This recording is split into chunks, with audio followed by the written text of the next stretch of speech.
Good afternoon, garden friends, and welcome to Tuesday's tutorial for beginners.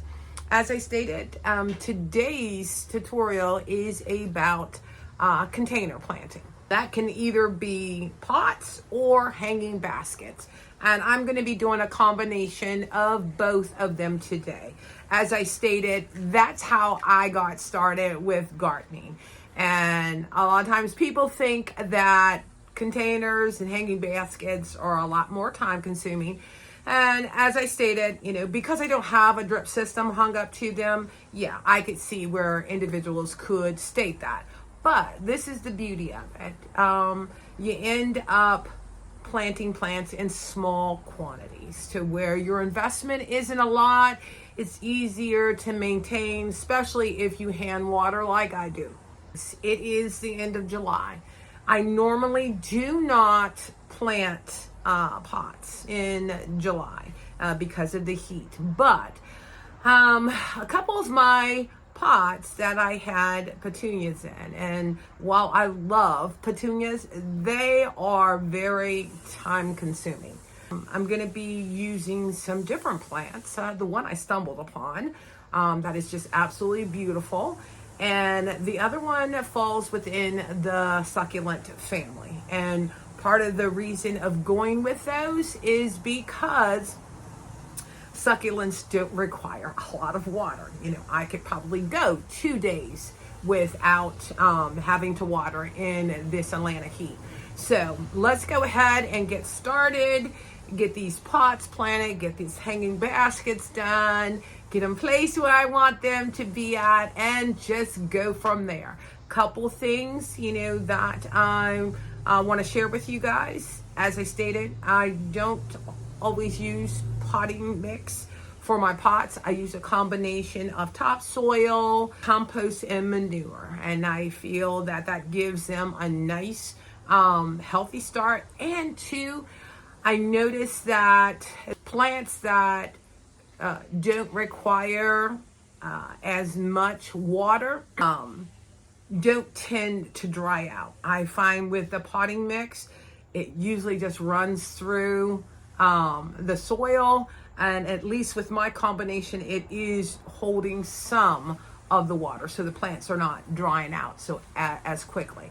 But then too, I also use my biotone to put in the pot mixture. So let's go ahead and get these guys potted up and positioned, and also want to share another thing with you when we get outside. So come along with me. Okay, so these are the two pots that I'm going to go ahead and plant up what is called Perennial. They're part of the Portulaca family, and as you can see here, if you could touch it or what have you, these the leaves are almost like the succulent plant. It has the thickness to them, and like I said, they thrive in the heat, and also they like the soil to get dry before you water it. Now, couple things that I want to share with you guys. Let me get my gloves on. I like to be creative in things that I do, and be efficient, and try to figure out ways how to allow me to work in my garden, moving around in it, and the transition being nice and smooth. So what I'd like to show you guys, if you can see this over here, let me bring this over here. You can see it. Okay. So this right here, this is actually funny. I got it off of Marketplace, and it's actually the sink that goes laundry room. And what I found is it allows me to work here on my plant bench, have the dirt right here without having to constantly lift the dirt up. So I'm going to go ahead and put my mixture in here because I'm sort of low on soil in there, and get it all mixed up to where, like I said, it's real easy for me to fill the containers up and move on in my process. So let's go ahead and get that taken care of.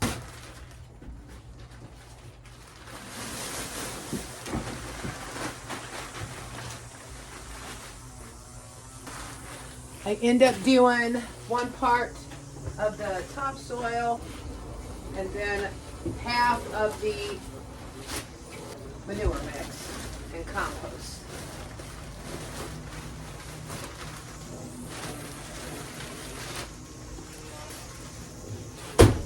And like I said, doing it this way, unlike potting soil, it allows the ability for the soil to hold on to the water and not run through like potting soil does. Now I'm going to get my little trough. Get my little...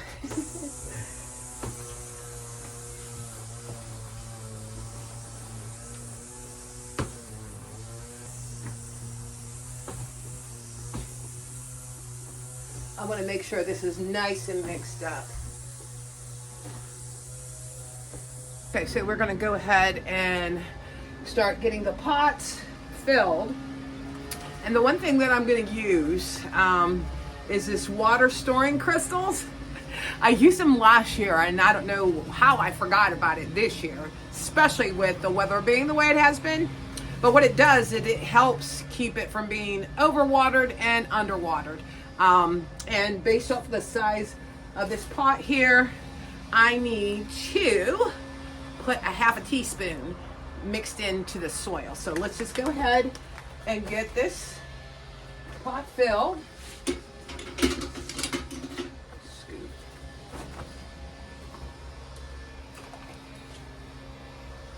Look how rich that soil is. Oh, can y'all see? Look at that. Look how rich that soil is. Okay, and they say keep it about 2 to 3 inches from the top before you put the crystals in. And I don't measure. It's just my feel. It says a half a teaspoon. So sprinkle that in there. And then you mix it in the soil. And then I'm gonna put my plant in there. Oh, you know what? I want some more, just a little bit more dirt. Bring that up just a little bit. Okay.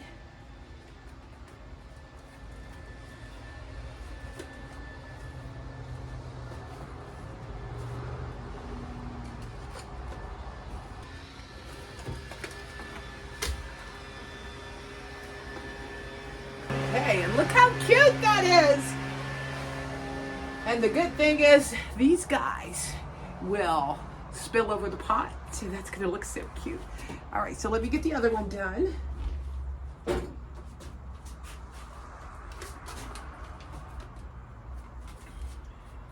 Oh, and of course I forgot to put my biotone in here.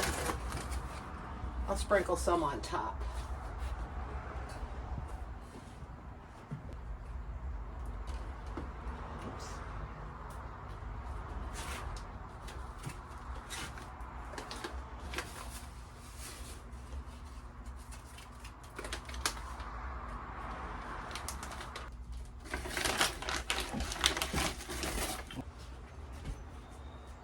Let's get this other one planted.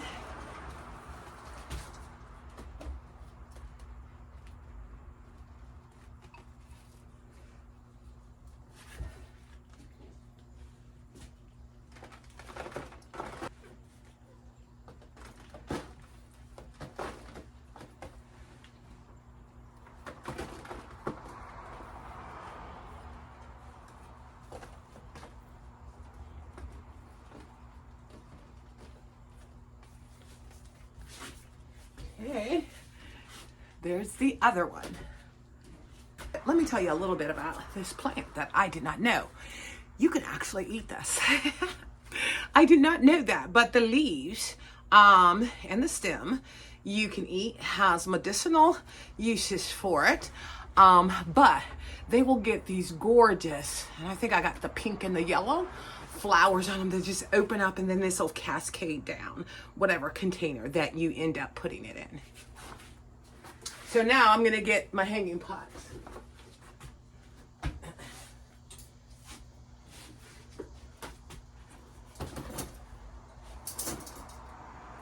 And I think I'm going to do a combination of these guys with this other plant. Hold on.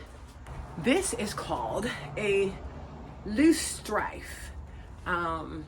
It is an annual, and you see those beautiful flowers in a cascade. It gets 6 to 8 inches in height, but I hope they end up drooping down over the basket. Now, the one thing that they did say, it's a version of it that is invasive, but they say if you keep it in the pot and deadhead it before the seeds hit the ground, you shouldn't have to worry about it, because it's more like for a wetland environment. So I'm gonna actually do that in the center, and then possibly put 2 of these, maybe 3 around it, and see how it does.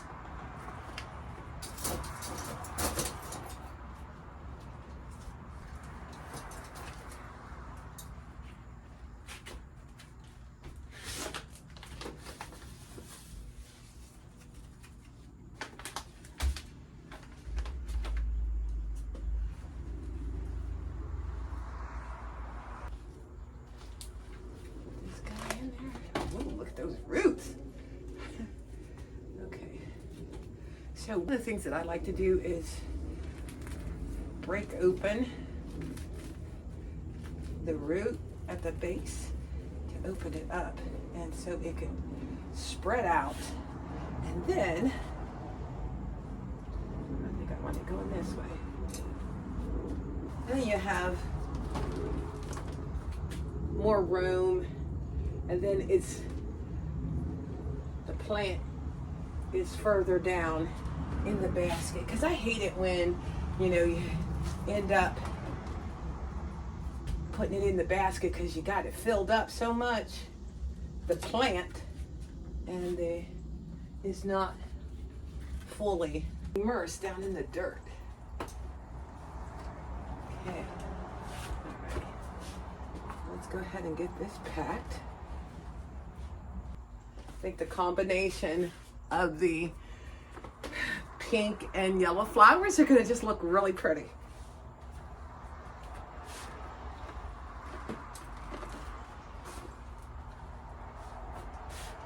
Soil is all nice and tight and full around this. Okay.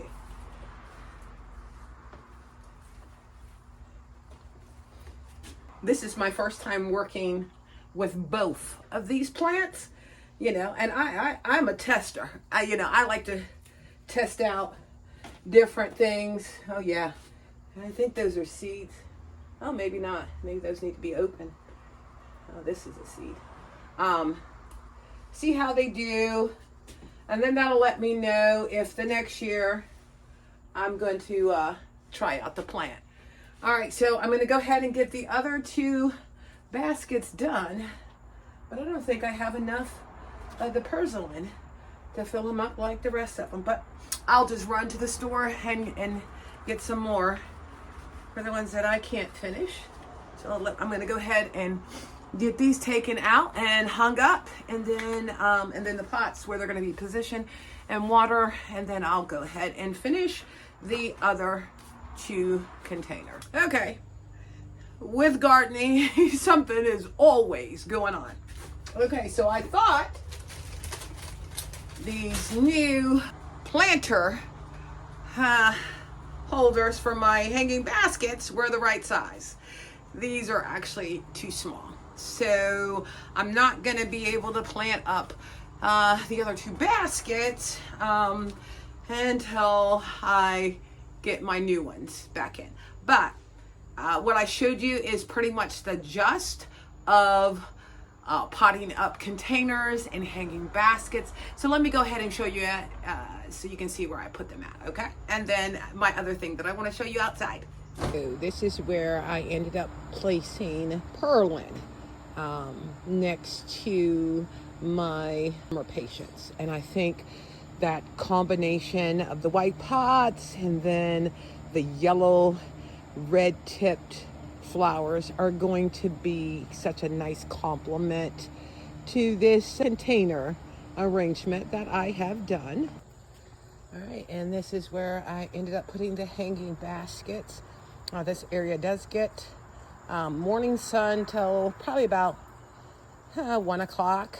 So these guys will be beautiful. And then right along with the rest of my potted plants that are just doing so fantastic. You know, and like I said, it is very easy to maintain. You know, you just make sure you get the right combination of plants that you want to start off in pots, and then just let them do their thing between watering and feeding and deadheading. You will have beautiful baskets all season long. This is my new garden bed that we started early spring. And the one thing that I wanted to point out to you guys is a lot of times with perennials, their blooming season is short. But the good thing about it is the plants will continue to come back year after year and bigger, to where then all you have to do is just tuck in some annuals. And what I love about this garden bed is I am going to be able to have interest all season long. And a lot of it is just deadheading to make sure that the plants come back and bloom again. And I'll give you an example, which I'm gonna end up cutting, I should say trimming this down. This is summer sweet spruce. And as you can see, a lot of the flowers are spent. But one of the things that they say is to cut it back so that a new flush can come through. And as you can see, aside from the bee up there just enjoying his life, I got new shoots. So I'm gonna go ahead and the spent flowers, get those guys cut, and then get this shaped, because this does get about 3 foot tall, 3 foot wide.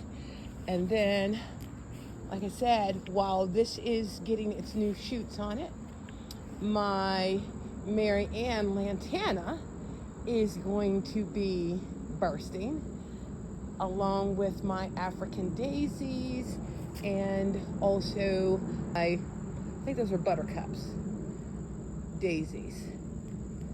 And then we know with denim and lace, after it flowers, you cut it back and you will get another flush. But then I do have more of the purlin here, and when those flowers open up, the contrast that it has against the Larapis grass is just absolutely gorgeous. And then to give me that pop of color, I have the zinnias with the gardenias. I'm in the process of getting stuff tagged, so I know, especially for my perennials, what I have in the flower bed. Okay, that was just something that I wanted to share with you beginner gardeners, you know, to not lose hope, you know, that if you end up choosing a perennial and you see that the plant does not last as long, don't get discouraged. Know that it'll come back next year, but like I said, you can use a bigger container than the ones I did and layer your plants to where you have that constant flowers coming through for the season. Well, I hope you enjoyed this Tuesday's tutorials for beginners, and I look forward to you joining me next week. Thank you so very much for visiting Inspiring Garden Corner, and you have a wonderful evening.